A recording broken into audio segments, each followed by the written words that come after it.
욕망의 덩어리. 90년대 말 주식 투기 거래의 실체.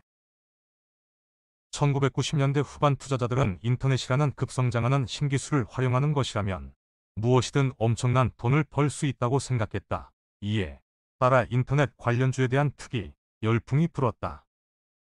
투자회사들은 사업가들이 막대한 규모의 수익 전망을 내놓고 사업계획서를 쓰기만 하면 그 계획서가 아무리 미진하더라도 자금을 투자했다. 시장 점유율을 확보하기 위한 비현실적인 프로젝트들에 엄청난 자금이 투입됐고, 자본시장에서 기업 공개를 통해 자본을 조달한 기업들의 주가는 천정부지로 치솟으며 수없이 많은 닷컴 기업 백만장자들이 탄생했다.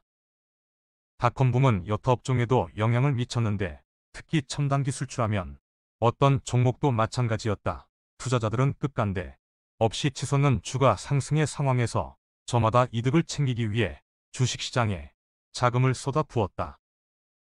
이 세계적인 투기 열풍은 한국 시장에도 지대한 영향을 미쳤다. 97년 봄 인터넷에 골드뱅크라는 회사의 주식 공모 광고가 떴다. 배너 광고로 인터넷 리서치에 응하면 돈을 준다는 모델을 들고 나와 세간의 호기심을 자극했던 회사다. 사업 모델도 기실 알고 보면 미국의 사이버 골드라는 회사를 흉내낸 것에 불과했지만, 골드뱅크는 투자자들의 대단한 인기를 끌어 단숨에 공모자금을 마련하고 다음해 코스닥 시장까지 진출했다.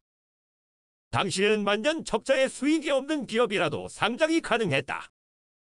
상장되자마자 이 회사 주식은 폭등을 거듭했다. 설립자는 자본금 5천만 원의 구멍가게 수준의 대표에서 설립 2년 만에 시가총액 2천억 원에 이르는 골드뱅크 그룹의 총수로 말단 공무원에서 코리안 드림을 실현한 인물로 신문지상에 연일 대서특필되었다. 주식 공모에 응한 투자자들은 주주로 모두 함께 부자가 되었다. 버블에 신호탄을 쏘아 올린 격이었다. 그러자 조금이라도 머리가 있는 사람들은 그럴듯한 사업 모델을 내세워 하루에도 여러 개의 기업을 설립하고 등기에 물감이 마르기도 전에 주식 공모에 나섰다. 이들은 공모자금을 받은 것도 모자라서 자신의 보유주식을 마구 시장에 내다 팔았다.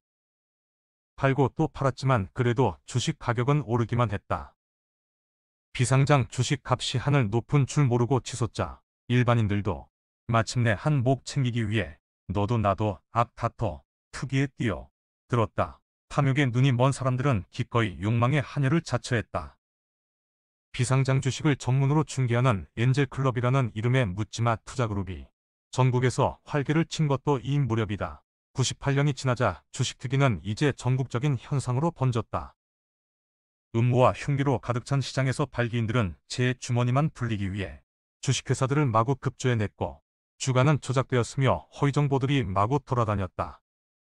상장 계획은 고사하고 상장 가능성도 없는 신생기업의 주식 공모 가격이 처음부터 액면가의 10, 20배로 책정되는 것도 다반사였다. 그렇지만 회사 설립 후 몇 달 밖에 지나지 않은 갓난 비상장 기업들의 주식도 수익 모델만 그럴듯하면 인터넷 공모에서 단 3초 만에 마감될 정도로 시장에는 투기 열기로 넘쳐났다. 이들 중에는 금감원의 정식인가를 받고 일간지에 버젓이 공모 광고를 낸 기업들도 부지기수였다. 제세시장의 설립은 투기시장에 뒷돈을 대주는 격이었다. 1998년 봄부터는 엄청난 숫자의 기업들이 자금 조달에 들어갔고, 가을로 접어들면서는 일간지들도 호황을 누려 이들 기업의 사업 설명서와 주식 공모 광고로 신문을 도배했다. 이 광고에는 회사의 첨단 보유 기술과 수익성, 배당 수익을 약속하는 문구가 꼭 들어가 있었다. 사태가 이 지경에 이르자 과거 올림픽을 앞두고 발생했던 주식 투기 현상들이 되풀이되었다. 대부분의 사람들이 생업을 포기하고 투기에 달려든 것이다. 청약자 명단에는 고위 공무원을 비롯해 연예인과 자영업자, 회사원, 가게주인, 농사꾼, 선원, 노동자, 조폭 등 온갖 종류의 군상들이 있었다. 배정받은 주식은 그 자리에서 프리미엄을 받고 팔려나가기도 했다. 비상장 주식들은 말 그대로 증권시장에 상장되기 전의 주식이었기 때문에 거래가 성사되어도 투기꾼들은 실물 주식을 인도할 수 없는 경우도 많았다. 그래서 바람거래로 불린 선물거래가 나타났다. 파는 사람은 미래의 일정 시점에 정해진 종류의 주식 증서를 전달하기로 약속하고, 사는 사람은 받을 권리를 갖는 것이다. 대부분의 거래는 주식 양도 양수 계약서 한 장으로 이루어졌고 투기꾼 가운데는 하루아침에 수억에서 수십억 원을 벌었다고 자랑하는 사람도 있었다. 하지만 손에 쥐고 있는 것은 현금이 아니라 종이뿐이었다. 투기 열풍이 끝나 갈 무렵에는 이 종이는 돌고 돌아 실체가 없는 거래가 되어버렸다. 코스닥 시장이라고 해서 크게 다를 것은 없었다. 탐욕의 원조 격인 코스닥 시장에서는 매일같이 엄청난 숫자의 백만장자들이 새로 탄생하고 시장은 미쳐 날뛰었다. 온갖 탈법과 기기묘묘한 시세조작이 행해졌다. 소위 작전으로 당국의 조사를 받고 감옥에 간 사람들만도 그 숫자를 가늠하기 힘들 정도로 많았다. 이런 상황임에도 당시 언론은 닷컴 버블의 위험성을 심각하게 받아들이지 않았다. 한때 시가총액이 수조 원을 넘는 코스닥 황제기업으로 불렸던 새롬기술은 다이알패드라는 검증이 안 된 인터넷 사업을 내세워 3,700여 원이 넘는 투자자들의 눈먼 돈을 끌어들이고 투자자들을 우롱하기까지 했다. 그렇게 1999년 겨울 버블은 부풀어 오를 때까지 부풀어 올랐다. 새롬기술은 액면가의 600배까지 치솟았고 투자자들도 웬만한 기업이면 액면가의 50배 가격 정도는 아무렇지도 않게 받아들였다. 그 현상은 최근 몇 년간 가파르게 오르기만 하는 주식과 아파트의 가격 상승과 투기적인 심리면에서는 크게 다를 바 없었다. 이렇게 모든 버블의 뒤에는 일확천금을 벌기 위해 모든 자산을 걸고 투기를 벌이는 인간들이 한결같이 품고 있는 하나의 도식적인 착각이 있다. 즉 우둔한 자들에게 팔아넘기고 나는 버블이 파열하기 직전에 탈출할 수 있다. 는 발칙한 믿음이다. 하지만 타국은 투기의 역사에서 늘 겪는 것처럼 당시에도 예상을 불허해 극소수를 제외한 대부분의 투자자들을 파멸로 몰아넣었다. 1999년 겨울 비상장 주식시장이 먼저 붕괴의 조짐을 보이기 시작했다. 시장의 이상 조짐을 느낀 투기꾼들이 보유주식을 내다 팔기 시작하자 주가는 주저앉기 시작했다. 비극의 징조들이 나타나기 시작한 것이다. 비상장 주식거래의 중심지였던 테헤랄로와 명동 사채시장에서는 더 이상 살 사람이 없다는 소문이 가을부터 나돌고 있었다.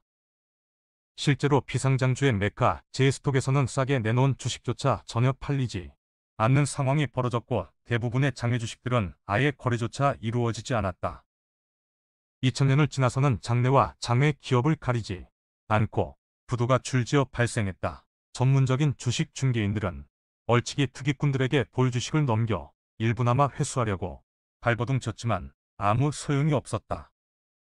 투기가 파국을 맞자 모든 투기꾼들을 지배했던 탐욕이 이제는 공포의 잔혹함과 복수의 광기로 급변하기 시작했다.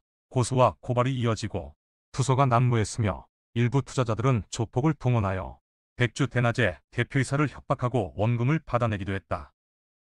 95년 설립되어 채권단에 막대한 손해를 입힌 삼성자동차가 르노에 넘어간 것도 이 무렵이다. 버블이 터지면서 시장에는 수많은 시체들로 악취가 진동했다. 희생자는 주로 중산층이었다. 당시 이대 장롱 속에서 얼마나 많은 돈이 세상 밖으로 나와 휴지로 사라졌는지 아무도 모른다. 우리가 아는 것은 많은 사람들이 중산층에서 하류층으로 전락하고 양극화가 심화되었다는 사실 정도다. 물론 그 와중에도 살아남아 더 큰 승자의 자리를 만끽하게 된 신흥부자들은 단순히 부의 질서가 재편되었다는 반가운 신호로 받아들이겠지만 그때의 일을 빌 게이츠는 미래의 길에서 이렇게 표현했다. 골드러시는 투기 심리를 일깨워주는 경향이 있다. 하지만 소수만이 돈을 벌게 된다. 우리 뒤엔 손해를 본 대중들의 분노가 이글거리고 있다. 결국에는 바보처럼 실패한 벤처의 자네를 뒤돌아 볼 것이다. 그리고 도대체 누가 저 회사를 세운 거야? 무슨 생각을 갖고 저런 짓을 했지? 저게 바로 투기의 참모습이 아니겠어? 라고 중얼거릴 것이다.